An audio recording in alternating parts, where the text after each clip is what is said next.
जी नाज़रीन, एक तरफ हम देख रहे हैं कि कोरोना वायरस की जो वबा है वो आलमी वबा आप देख सकते हैं कि इस वक्त तकरीबन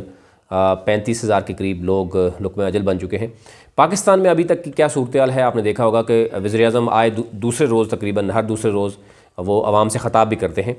और वो बात भी करते हैं। और अभी उन्होंने बात की थी कि कोरोना रिलीफ़ जो फोर्स, टाइगर फोर्स बनाने की उन्होंने बात की कि 31 मार्च से उसका सिलसिला शुरू होगा और 10 अप्रैल तक उसकी रजिस्ट्रेशन जो है वो होगी। वजारत यूथ अफेयर्स जो हैं, जिसको देख रहे हैं उस्मान डार, उन्होंने भी इस हवाले से बात की। इस हवाले से क्या कहा जा रहा है कि डिजिटल फॉर्म जो है वो प्राइम मिनिस्टर पोर्टल पे दस्तयाब होगा, जिस पर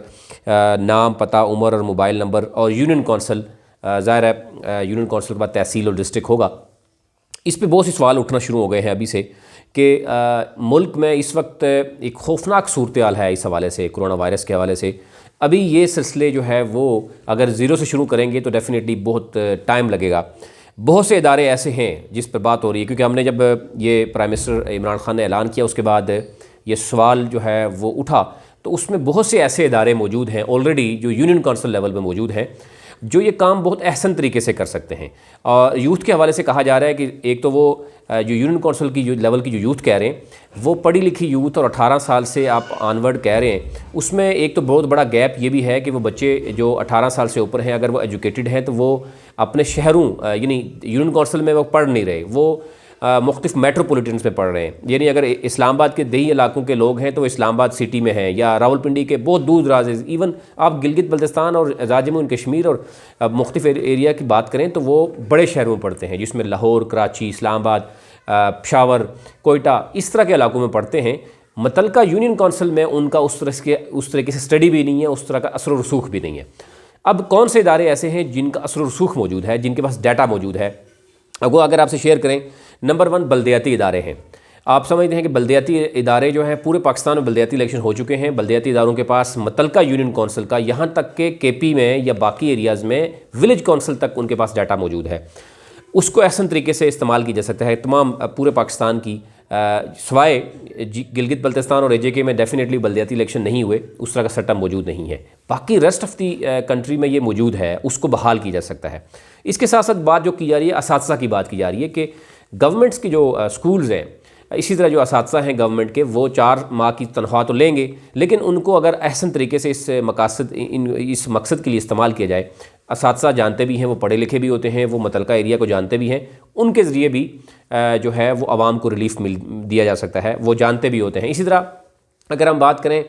असातिज़ा के अलावा प्राइवेट असातिज़ा भी मौजूद हैं, हर यूनियन कौंसिल में मौजूद हैं। फिर ये कहा जा रहा है कि बेनज़ीर इनकम सपोर्ट प्रोग्राम, उनके पास एक मुकम्मल डाटा मौजूद है, उनका जो स्ट्रक्चर है वो तहसील लेवल पर मौजूद है, यूनियन कौंसिल लेवल पर मौजूद है। और BASP ऑलरेडी आप समझते हैं कि उसमें इस वक्त पता नहीं 18 से 20 DGs बैठे हुए हैं, और वो करोड़ों अरबों रुपए तो आप समझते हैं कि वो सिर्फ उनके पॉकेट्स में जाते हैं। आवाम के पास जो रिलीफ देना था 2010 से अभी तक नहीं मिल सका, और 2010 में जो डाटा अभी तक बनाया जा रहा है, अभी तक वो डाटा बनाया नहीं जा सका, 2020 में हो जाए। फिर बैतुल माल मौजूद है, बैतुल माल के पास भी अच्छा खासा डाटा मौजूद होता है। पाकिस्तान पोस्ट को, यानी आप देखते हैं कि यूनियन कौंसिल लेवल पर आपको पता है कि पोस्ट ऑफिस के ऑफिस वहाँ मौजूद होते हैं, उनके पास भी डाटा। तो ये इदारे वो हैं जिनको इस्तेमाल करते हुए मौजूदा हुकूमत जो है वो आवाम को ग्रास रूट लेवल पर रिलीफ दे सकती है। जो यूथ टाइगर की बात की गई, रिलीफ टाइगर की बात की गई, अकेले उनका ये बस की बात नहीं है। जो कहा जा रहा है कि वो जो कोरोना वायरस के मरीज़ होंगे उन तक भी उनकी शनाख्त वो करेंगे। फिर उसके बाद ये कहा जा रहा है कि उनके शनाख्त पे जनाब गरीब जो लोग हैं उनको डाटा दिया जाएगा, यानी जो इमदाद दी जाएगी। तो ये लग ये ऐसा रहा है कि बहुत से ऐसे लोग जो मौजूद हैं यूनियन कौंसिल लेवल पर, जब हमारी उनसे बात हुई तो उनका ये कहना था कि नौजवान नस्ल जो है, बेशक ये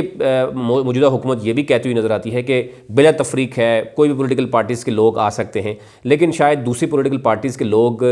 जो कोरोना वायरस जो फोर्स बनाई गई है, टाइगर फोर्स, वो उसमें शायद इसलिए भी नहीं आएंगे कि इसी तरह की फ़ोर्स आप समझते हैं कि prime minister Imran Khan election में आने से पहले भी एक यूथ फोर्स की बात करते थे। तो ज़ाहिर है वो अगर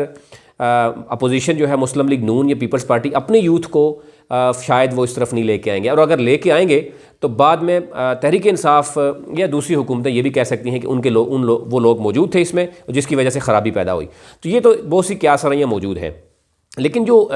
टारगेट चीज़ें बताई जा रही हैं वो तो कहा जा रहा है कि एक तो असातिज़ा बड़ा अहम रोल प्ले कर सकते हैं, प्राइवेट और गवर्नमेंट के असातिज़ा बड़ा अहम रोल प्ले कर सकते हैं यूनियन काउंसिल लेवल पे, उनके पास डाटा मौजूद होता है। फिर बेनज़ीर इनकम सपोर्ट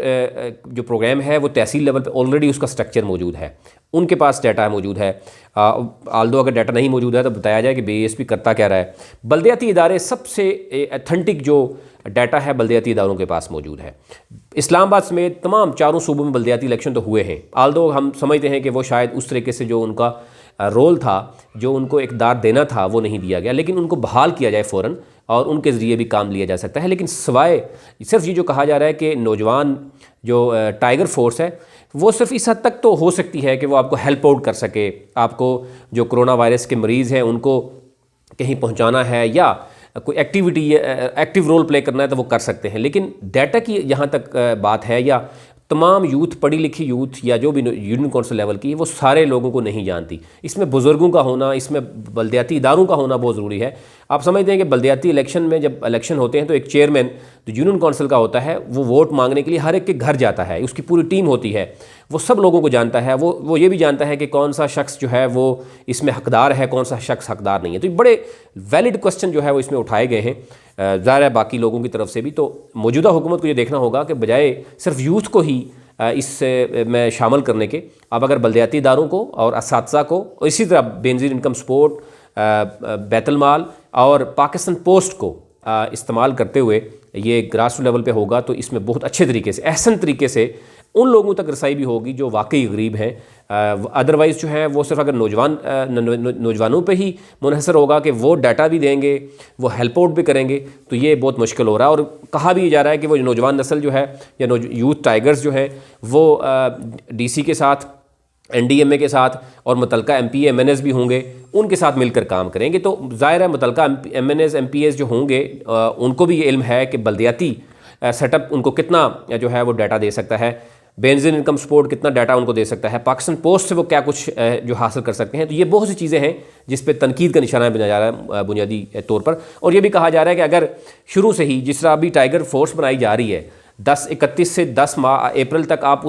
वो रजिस्ट्रेशन करेगी, उसके बाद क्या होगा, तो ये बहुत लंबा प्रोसेस है। उस वक्त तक कई कीमती जानें जो है वो ज़ाया हो चुकी होंगी। फिर ये भी तनकीद की जा रही है कि अगर आपने देखा होगा डॉक्टर जफ़र मिर्ज़ा ने जो डाटा दिया है उसमें 800 के करीब वो लोग हैं जो तफ्तान बॉर्डर से आए हैं, ईरान से ज़ायरीन शामिल हैं, उनको वो कोरोना वायरस के शदीद तरीन मरीज़ों में उनका शुमार होता है। और अगर यही सिलसिला उधर किया जाता है, जो 700 किलोमीटर बॉर्डर की बात की है, अगर उस वक्त इतना पैन लिया जाता है, तमाम सूबों की मदद ली जाती, उस वक्त तमाम इदारों की मदद ली जाती और ये यूथ काउंसलर या यूथ टाइगर्स को वहाँ पहुँचाया जाता और 700 किलोमीटर बॉर्डर तक अगर तमाम चीज़ें पहुँचा दी जाती और वो 800 लोग जो आज